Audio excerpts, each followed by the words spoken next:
Nouvelle vidéo aujourd'hui, toujours dans cette série, sortir de l'illusion, changer de point de vue pour changer de vie. Dans cette nouvelle vidéo, je vais vous parler de la suite de ce processus entamé. Donc, dans la vidéo précédente, je vous disais, on a 3 choses en commun finalement. Quel que soit qui nous sommes, quelle que soit notre religion, notre genre, notre culture, notre époque de naissance, qu'importe, quel que soit ce que l'on est, nous avons en commun 3 choses. Ce que nous sommes profondément, c'est-à-dire vraiment la réponse à cette question « Qui sommes-nous » Nous partageons également un désir profond de vivre heureux, pleinement heureux. Et puis nous partageons tous, autant qu'on est, un processus qui tend à réussir justement, à obtenir ce qu'on veut pour être heureux. Je vous disais que bébé jusqu'à l'âge adulte, en fait, on a un cheminement d'identification à un rôle avec des attributs. Je vous disais que c'était comme finalement on se laisse enfiler un costume quand on est petit, et puis progressivement ce costume, eh bien, on s'en empare, on accepte quelque part sa présence, on précise ses contours, ses attributs, et puis ensuite on se lance dans le monde, on se lance dans notre vie avec ce costume sur le dos qui conditionne finalement un certain nombre de nos expériences avec une couleur, une connotation donnée. Selon qu'on a tel ou tel costume, on ne va pas du tout vivre la même vie. Et avec ce costume sur le dos, en fait, on va vivre notre vie à travers différents rôles. Du coup, on a tous des costumes différents, mais on va vivre des rôles qui sont, par exemple, le rôle de parent, le rôle de salarié, employé, entrepreneur, le rôle d'enfant de nos parents, un certain nombre de rôles, et qu'on va vivre avec, du coup, la couleur de ce costume. Le résultat, c'est ce que je vous disais, c'est que avec tous ces éléments-là, finalement, on est confronté à l'impermanence de la vie et notre propre incomplétude en tant qu'être humain incarné sur Terre. Et c'est ce qui donne, du coup, une alternance de joie et de peine. Un coup, on va obtenir quelque chose dans cette vie que nous vivons, à travers laquelle on n'a que ce désir d'être heureux, et donc on cherche à faire et obtenir tout ce que l'on croit être des objets extérieurs des objets, des relations extérieures, toute forme de conditions de vie extérieures qui sembleraient être celles qu'il nous faut pour vivre heureux. Et du coup, un coup, on va être content de les obtenir, et puis un autre moment, on va avoir cette déception finalement, que soit on ne l'a plus, cette chose nous a quittés, cette relation nous a quittés, ou alors même cette condition de vie ne nous satisfait plus. Ça nous a plu pendant un temps, par exemple, d'occuper tel emploi, c'était une condition de vie agréable, et puis finalement avec le temps on se rend compte que ça ne nous remplit plus, ça ne nous nourrit plus de la même façon. Et du coup, à la joie succède une forme de souffrance intérieure, qui nous replace dans un désir, encore une fois, d'être toujours heureux, d'être toujours plus heureux. Et donc ce désir-là permanent en nous, nous pousse toujours, dans un premier temps, à aller chercher finalement ce qu'on identifie comme étant la potentielle source de notre bonheur à l'extérieur. Un certain nombre de personnes vont aller jusqu'à la fin de leur vie avec cette alternance de joie et de souffrance, sans aller forcément tellement plus loin. Mais pour un certain nombre d'entre nous, en fait, on en arrive à un moment donné à la question, et c'est assez souvent quelque chose qui est vécu à la quarantaine, la cinquantaine, on attribue ça aux crises des 40 et 50 ans. Moi, ce que je constate, c'est que, à travers les personnes que j'accompagne, c'est que cette crise-là, elle peut arriver bien plus tôt que ça dans la vie des gens. Je peux avoir des personnes qui se posent d'autres questions, du coup, bien plus tôt, à la vingtaine à peine. Donc c'est un processus qui s'accélère à l'heure actuelle, mais qui vise à cette conclusion à un moment donné. Mais puisque je n'arrive pas à être finalement heureuse, par l'obtention de conditions de vie supposées être agréables, alors il faut que je trouve une autre façon de l'être. On croit toujours, ça se situe là, on croit toujours qu'on va atteindre le bonheur par un faire et un avoir extérieur. La seule chose qui change à ce stade-là, c'est que l'on pense que pour mieux obtenir ce que l'on vise, il faut que l'on se change soi. Et du coup, à la suite de ça, il y a 2 phases. Il y a la phase de développement personnel, et puis il y a une phase qu'on verra juste après, qui est la phase de dépouillement personnel. La première phase, le développement personnel, c'est, encore une fois, avec toujours cette même métaphore, on cherche à améliorer le costume qu'on a sur le dos. En fait, c'est une phase où on cesse de se croire victime de notre vie, ce qu'on pouvait croire éventuellement quand on était plus jeune ou à la suite d'un certain nombre d'épreuves en tant qu'adulte. On a pu se croire victime, chahutée par la vie, et puis il y a un moment donné où on conscientise que l'on n'est pas victime, mais que l'on est responsable de notre vie. Au sens, alors responsable, attention, je l'entends non pas comme on est responsable, on est coupable, c'est pas du tout dans ce sens-là, c'est responsable au sens, en fait j'ai un pouvoir. J'ai le pouvoir de modifier ce costume que je porte, donc de me modifier moi, de changer des choses en moi, pour à un moment donné obtenir vraiment ce que je veux dans la vie, dans le faire et l'avoir. Donc on change de posture, on sort de cette posture sur laquelle on pouvait se croire victime, et on commence à rentrer dans un jeu de je prends ma vie en main. Je suis créateur quelque part de ma vie, et c'est en ça que j'en suis responsable. Je suis comme ce commandant de bord sur un bateau qui, à un moment donné, peut prendre la barre, lever les voiles et orienter son bateau finalement tel qu'il le souhaite.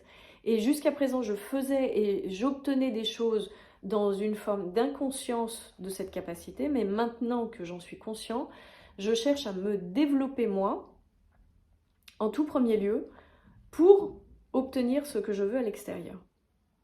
En fait, on pense avoir trouvé quelque part un secret parfois quand on est là. Et du coup, parfois même, on peut rentrer dans une démarche à vouloir se faire aider pour mieux réussir. Parce qu'on a compris qu'il y avait sur cette étape-là, qu'il y avait quelque chose, c'est un nouvel espoir. On se dit, ok, en fait, finalement, dans toutes mes expériences de vie, potentiellement, on a pu se rendre compte d'ailleurs qu'il y a un certain nombre d'expériences de vie qui sont très similaires.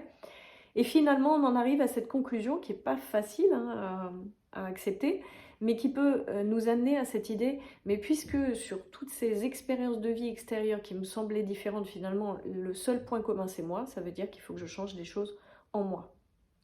Alors, comment ça se passe du coup? On se dit, il faut que je développe mes qualités, il faut que je développe encore plus mes valeurs, au sens, il faut que je devienne une meilleure personne. Il faut que j'obtienne plus d'infos, c'est là où on va avoir des envies peut-être de formation, de développement de soi-même. On va chercher à être encore meilleur au travail, donc à être encore plus performant, encore plus productif. On va chercher à se motiver plus, on va chercher à sortir du piège de l'imposteur, du syndrome de l'imposteur, de la procrastination, parce que à ce stade-là, en fait, on se voit comme finalement un costume qui n'a pas toutes les bonnes qualités requises pour vraiment obtenir et faire ce qu'il veut dans la vie. Et du coup, on a cette attention qui, au lieu de ne regarder que vers l'extérieur, va commencer à regarder vers soi et cherche à identifier ce qu'il voit de soi pour le modifier, l'améliorer, pour encore une fois être meilleur vers l'extérieur. On va chercher également, pour les personnes qui vont s'ouvrir à ce qu'on appelle pour de vrai, là pour le coup, en jargon, on va dire ressources humaines et autres, ce qu'on va appeler vraiment pour de vrai du développement personnel.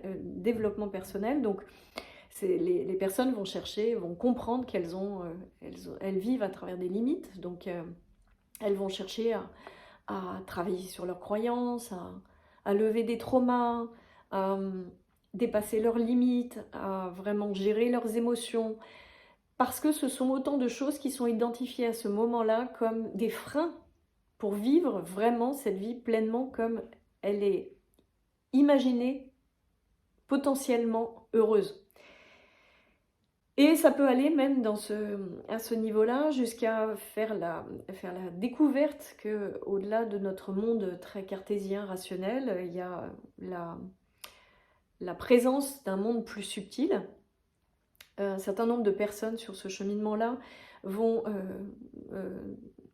travailler à travers la méditation, la pleine conscience, ce genre d'activité qui ouvre très vite, très très vite en fait, le yoga, toutes ces choses-là, ça ouvre très vite des portes sur la perception du fait qu'il n'y a pas que ce monde matériel, rationnel, mais qu'il y a également un monde plus subtil qui peut se goûter à travers des états de conscience modifiés. Et donc, ce sont des personnes qui potentiellement vont aller chercher aussi une autre forme de développement personnel à travers des capacités, des dons que l'on va attribuer à son monde subtil, donc de la clairaudience, de la clairvoyance, de la clairsachance. Et encore une fois, ça parcourt de cette envie à un moment donné, toujours pareil, de trouver le bonheur dans des conditions de vie et dans une façon de vivre, de faire et d'avoir, dans l'idée à un moment donné, d'être heureux. La seule chose, c'est que dans toute cette phase-là, qui est une phase vraiment de développement personnel, il y a un très fort investissement de la personne que nous sommes pour améliorer ce qu'il pense être. Et il y a du coup comme une bataille contre soi qui est engagée. Toute cette phase, elle existe sur la base d'une conclusion qui est: ce que je suis n'est pas suffisant. Ce que je suis est incomplet. Et du coup, il y a une bataille contre soi qui est en fait entamée à ce moment-là. On se lance dans un effort permanent pour devenir une meilleure personne. Parfois, ça marche. Effectivement, on se rend compte que à force de discipline, à force d'effort, à force de travail sur soi, parfois, effectivement, on se rend compte que on obtient une version qui est modifiée de nous-mêmes, qui nous permet d'accéder à des choses différentes. Pour quelqu'un qui va faire des formations supplémentaires, il est bien évident que cette personne va acquérir des capacités, des connaissances, des compétences supplémentaires qu'elle va pouvoir faire jouer dans le monde extérieur. Donc parfois ça marche, parfois ça donne l'illusion que c'est une bonne piste pour, à un moment donné, vivre une meilleure vie. Et puis parfois ça marche pas.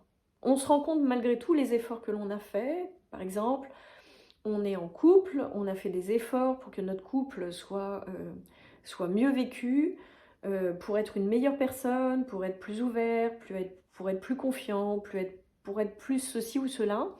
Et par exemple, dans nos relations amoureuses, soit déjà présentes, soit dans celles qu'on aimerait obtenir, finalement, il y a ce jeu de « mais c'est toujours pas suffisant en fait ». J'ai beau faire des efforts, j'ai beau devenir une meilleure personne, et je le constate d'ailleurs, je me sens plus ouvert, plus confiant, plus gentil, plus X, ceci, cela. Je vois bien que j'ai fait tous ces efforts et que je suis devenue quelque part cette meilleure personne avec ce costume qui finalement qui a des galons supplémentaires.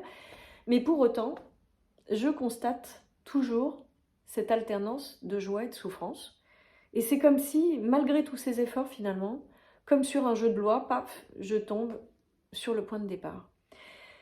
Donc on n'est pas forcément plus heureux, on vit juste une alternance de joie et de peine qui sont différentes, parfois même plus souffrantes, parce qu'on rajoute aux difficultés qu'on avait avant, on rajoute une surcouche qui est une surcouche de culpabilité.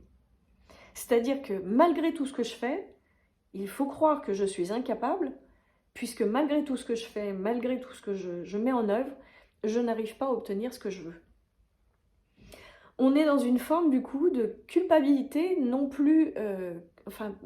il y a une forme de regret, une forme de tristesse qui est liée à la conclusion que l'on tire à propos de soi. Il y a une forme de culpabilité, de regard potentiellement négatif qui peut se poser sur soi-même à cette idée, mais en fait, j'essaye, mais j'y arrive pas. Et on est dans une forme de pression. Il y a un désir intérieur de trouver la solution pour vivre beaucoup plus heureux, beaucoup plus en paix. Et derrière ça, on peut y mettre les mots qu'on veut. C'est des mots qui vont être synonymes finalement dans cette quête qui est à l'œuvre. La paix, l'amour, le bonheur, la liberté, l'abondance, tous ces mots-là, la sérénité, tous ces mots-là visent finalement la même chose. Donc on a ce désir intense en soi conscient ou non conscient, mais qui est toujours présent, qui est toujours à l'œuvre, d'un côté. Et puis d'un autre côté, il y a finalement le résultat de nos efforts. Et on se dit, mais bon Dieu, avec tout ce que je fais, malgré tout, je n'arrive pas à obtenir ce que je veux. Et on vit une alternance, pareil, de joie, plus ou moins intéressante, agréable, mais également des périodes de peur, de doute, d'insécurité, selon ce que l'on a cru être les choses à obtenir dans notre vie pour vivre heureux. Si par exemple, on positionne notre bonheur entre les mains d'une relation amoureuse à avoir ou une réussite sociale à atteindre, eh bien on va vivre dans cette insécurité en faisant le constat simplement, mais en fait je vis toujours pas ce que je veux et le temps passe. Le temps passe, le temps passe. Je suis en train, quelque part, de gâcher ma vie. Donc, il y a tout ce jeu, finalement, des fois, on obtient un petit peu, et puis, finalement, on n'obtient pas vraiment ce que l'on veut, et on fait le constat d'avoir mis des efforts sur la table supplémentaire pour, finalement, ne pas obtenir ce que l'on veut. Et donc, dans cette phase-là, en fait, parfois, il y a des petits moments où on se pose entre deux joies, peine, où il y a cet élan à un moment donné qui pousse plus intérieurement et qui nous amène à ce truc de mais au final, finalement, ce que je veux, c'est juste être moi, en fait. Donc, il y a ces questions qui reviennent, mais au final, qui suis-je?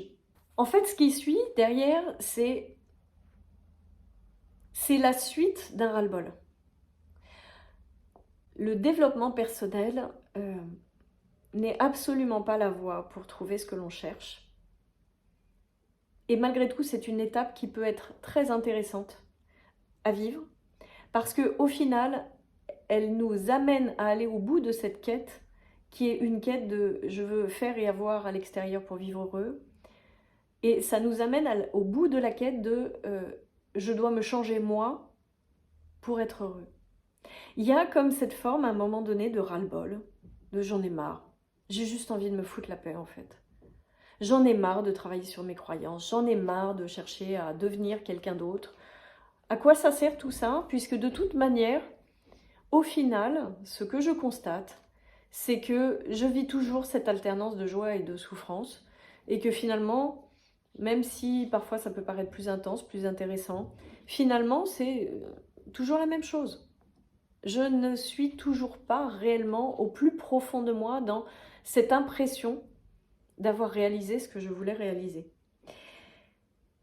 Et on peut d'ailleurs l'avoir vécu assez durement parce qu'à ce stade-là de l'histoire, on peut même avoir vécu des ruptures de vie vraiment importantes, des séparations douloureuses, des burn-out, des vraies grosses ruptures de vie sur lesquelles on a pu s'investir vraiment pour essayer d'améliorer les choses derrière et tout ça. Et donc on se rend compte que malgré tout ça, finalement, ça ne résout pas le problème. On peut avoir connu un burn-out, fait du développement personnel et on reconnaît un autre burn-out parce qu'au final, on n'a pas réglé finalement le sujet de cette quête qui est là en sous-jacent, qui est liée à ce processus de vie à travers lequel on passe.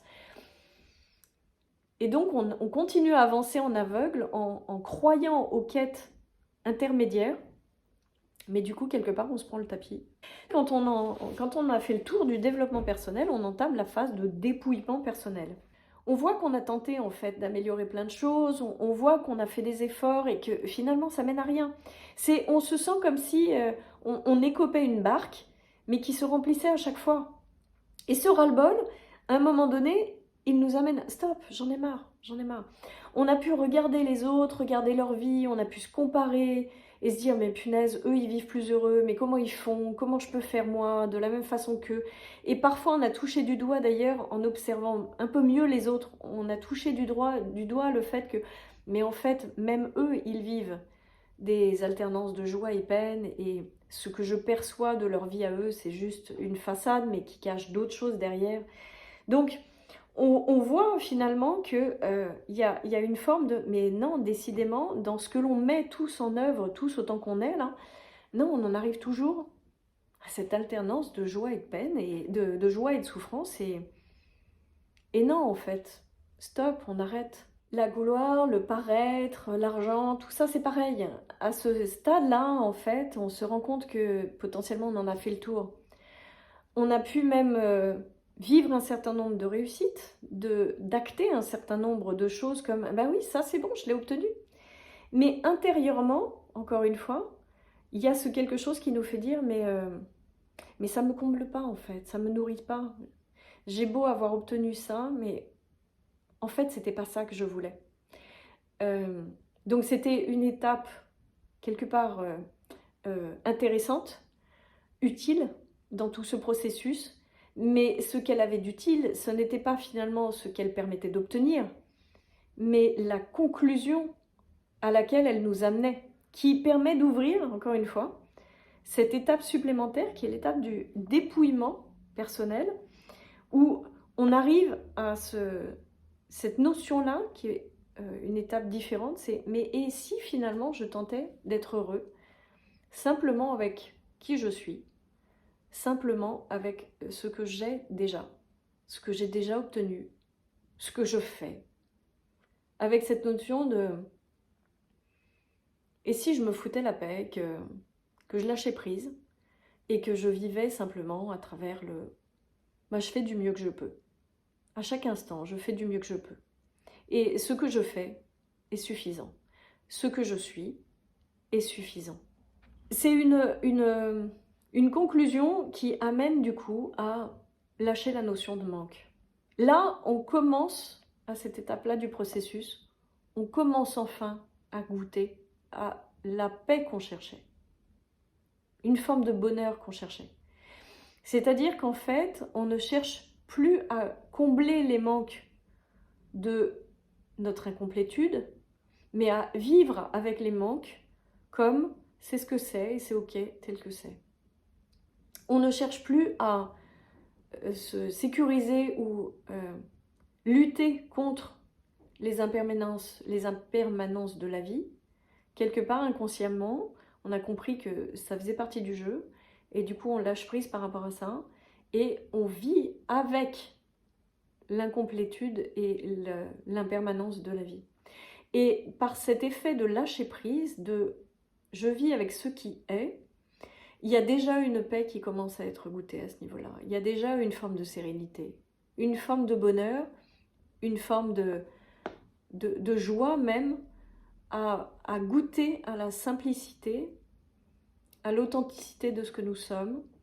Il y a déjà comme finalement un début d'obtention de ce que l'on cherchait, mais non plus parce qu'on a obtenu ou fait quoi que ce soit, mais bien au contraire, parce qu'on a arrêté de faire pour obtenir quelque chose. Et cette phrase-là, elle est vraiment très importante dans la précision de ce qu'elle est, c'est arrêter de faire pour obtenir. C'est-à-dire que chaque jour, on continue à faire. Chaque jour, on a un élan, un désir qui nous amène à vouloir faire ou vivre, obtenir quoi que ce soit. Mais ça n'est plus vécu comme je fais pour vivre heureux, c'est je fais parce que j'ai l'élan de faire.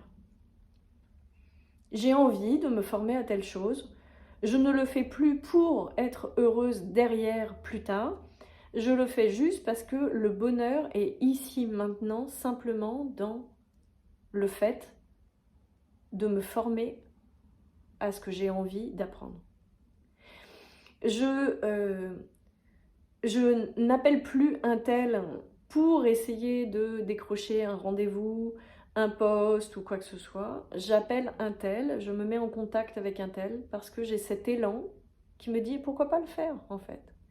Et le bonheur, on l'obtient, la paix, la sérénité, le fait d'être heureux, on l'obtient ici, maintenant, simplement dans l'action que l'on a mise en œuvre. Donc on ne fait plus pour obtenir, on fait tous les jours simplement pour le bonheur de faire. Encore une fois, on lâche prise sur plus tard, on lâche prise sur qu'est-ce que je crois être par rapport à toutes mes expériences passées qui m'ont montré que j'étais incapable, que j'étais stupide, que j'étais pas ci, que j'étais pas ça, on lâche prise avec tout ça. On vit à ce stade-là beaucoup plus dans simplement goûter l'instant présent, goûter la vie à travers ce qu'elle propose de vivre, uniquement à partir de ce que nous sommes, sans faire des projections sur ce que nous pourrions devenir d'autres. Il y a vraiment cette envie à ce niveau-là de s'intérioriser beaucoup plus et faire avec ce qui est à chaque instant. Et ça ne veut pas dire du coup de ne pas faire, ça ne veut pas dire d'être dans un mode, bah oui, je suis une femme battue, je dois accepter ce que c'est. Non, c'est vraiment, on fait tout ce qui nous vient en tant que c'est utile, il y a un élan, il y a un sens, il y a un besoin de faire, mais non plus pour obtenir quelque chose, mais juste poussé par, mais non, mais c'est ce qui est juste pour moi en fait, c'est ce qui fait sens pour moi à l'instant où j'en suis et à travers ce qui pousse à travers moi. On voit les bons aspects de la vie aussi, ça s'émerveille beaucoup plus finalement de ce qui est déjà présent. On se lève le matin, on voit. Voir est un miracle. On a compris qu'on n'était pas des personnes parfaites. Les autres d'ailleurs ne sont pas des personnes parfaites. On est beaucoup moins dans le jugement d'autrui et on est beaucoup moins dans le jugement de soi. Beaucoup plus dans une forme d'acceptation, d'accueil, encore une fois, de ce qui est, de ce que nous sommes. Et on joue le jeu de la vie avec ce qui est. Donc, pour en revenir à cette métaphore du costume, à ce stade-là, on ne cherche plus à changer le costume, on cherche juste à vivre au mieux possible avec le costume que l'on a sur le dos. Et donc, on ne cherche plus à améliorer les choses pour vivre autre chose plus tard, mais à goûter au maximum à tout le plaisir que l'on peut ressentir à travers ce que l'on vit, ici, maintenant, avec qui l'on est, avec ce que l'on a. C'est souvent une étape où on s'intéresse du coup à notre fonctionnement intérieur. On commence où on approfondit encore plus la méditation, le yoga, toutes ces pratiques-là qui nous amènent sur des états modifiés de conscience.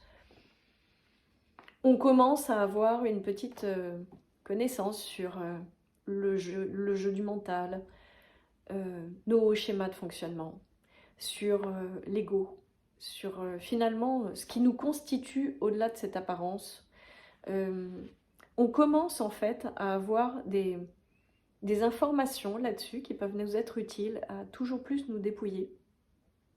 Parce que fatalement, quand on a compris qu'il fallait qu'on apprenne à s'aimer soi-même, ça nous invite à plonger beaucoup plus en nous. Et quand on plonge encore plus en nous, bien sûr qu'on va y trouver les qualités, les défauts, les valeurs, les compétences, les connaissances, toutes ces choses-là du costume. Mais finalement, on apprend à revenir même sur comment ce costume a été fabriqué, comment en fait il s'est retrouvé à être porté sur nos épaules, sur notre dos. Et donc, plonger en soi pour essayer de s'aimer toujours plus, parce que c'est ça qui se passe finalement dans cette phase-là. On apprend à s'aimer tel que l'on est et à aimer la vie telle qu'elle est. Eh bien, on va finalement commencer à en voir les mécanismes et voir le jeu de mais comment ça s'articule tout ça finalement. Ça n'est pas que un jeu qu'on peut regarder de l'extérieur, il y a telle chose qui se passe, semble-t-il le fruit du hasard et autres. Non, on commence à percevoir qu'il y a vraiment des mécanismes à l'œuvre. En général, quand on est à une phase de dépouillement personnel, on a compris qu'on était d'ailleurs sur un processus. On a compris parce qu'on a vu ce qui s'est passé entre cette phase d'enfance, de conditionnement, d'intégration d'une forme de profil, puis le fait de se lancer dans les vies avec ça, le développement personnel. En général, on est passé par toutes ces phases. Et on a ce recul suffisant pour se dire « Ah punaise, là aujourd'hui, moi je veux me foutre la paix parce que justement j'en ai marre de bosser sur moi. » Et donc on a cette vision de profondeur de finalement tout ce qu'on a vécu et de ce mécanisme à l'œuvre. Et donc on commence à creuser, à savoir mais au final c'est quand même étonnant. Si je creuse ça, si je cherche à en découvrir plus sur finalement ce processus, qu'est-ce qui se passe? Et on va vers beaucoup plus d'authenticité, de simplicité. Une forme de... Ça nous invite à juste s'arrêter à une posture de... Ce n'est pas dans le faire et l'avoir que je vais être heureux, mais dans l'être. Être et seulement ça. Être qui je suis. Être quoi que ce soit que je suis à travers toutes les expériences de vie. Seulement, le processus n'est pas encore achevé. En fait, il nous amène vraiment dans les profondeurs de notre être. Et à ce stade-là, on a commencé à goûter à l'amour non pas d'une personne tierce, même pas à l'amour de soi, mais on peut, à ce stade-là, finalement, s'être reconnecté à la magie de la vie, à des moments où on se rend compte que, décidément, la vie, ça n'est pas que métro, boulot, dodo, qu'il y a quelque chose de beaucoup plus fondamental, plus universel, plus large, plus global que ça. Et cet amour dont je parle, c'est un amour inconditionnel, universel. On a peut-être déjà, à ce stade-là, commencé à y goûter. Et du coup, il y a comme ce pressentiment, à cette étape-là, d'une étape inachevée. Le processus continue, du coup, à nous pousser pour aller toujours plus profondément, en fait, dans ce que nous sommes. Parce que, voilà, on a compris que la résolution de notre équation, le fait d'être heureux, ça n'était pas via l'extérieur qu'on allait le trouver. Ça n'était même pas en se changeant soi à l'intérieur. Que c'était vraiment en comprenant de plus en plus profondément et d'une façon de plus en plus subtile, finalement, qui nous sommes. Et c'est un mécanisme qui nous amène vraiment dans une reconnaissance intérieure, parce que, en fait, quand on en est à ce stade-là, de vouloir s'aimer soi-même, bah finalement, qu'on a ouvert la porte sur tout ce qui nous agite à l'intérieur, eh bien, on voit bien qu'il y a quand même un gros bazar à travers notre mental, à travers notre ego, à travers nos émotions. On ne veut plus les gérer, on ne veut plus avoir à les gérer, on veut être dans cet accueil inconditionnel de tout ce qui est. Mais néanmoins, du coup, quand on est à cette phase-là, ben, on peut être face à « d'accord, mais alors comment je fais justement pour finalement résoudre cette équation qui est « je veux vivre la paix malgré ce bazar intérieur, malgré la présence de ce tumulte-là qui m'habite au quotidien, dans toutes mes expériences de vie ». On pressent qu'il y a quelque chose à aller chercher encore plus profondément en soi. On a compris que c'était pas à l'extérieur, que c'était vraiment en soi, que la quête pouvait prendre fin, dans cette paix que l'on commence à pressentir, ce bonheur, cette joie, cet amour que l'on commence à pressentir. Et on sait que c'est au fond de soi que ça se joue, mais simplement, il y a cette équation qui reste encore à résoudre, en lien avec ce qu'on ne peut pas faire autrement que de constater, qui est l'agitation de nos émotions, l'agitation de ce mental, le chaos que peut représenter notre vie extérieure, malgré tout. Et du coup, la question demeure. Comment goûter à cette paix plus inconditionnelle, cet amour plus inconditionnel, de façon beaucoup plus permanente?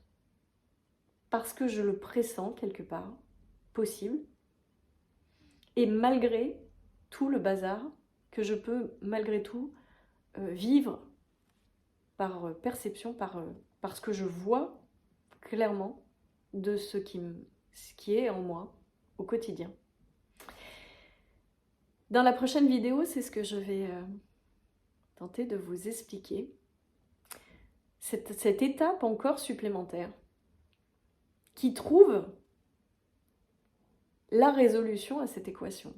Oui, une paix profonde est possible à ressentir, à vivre, permanente, en arrière-plan d'absolument toutes nos expériences,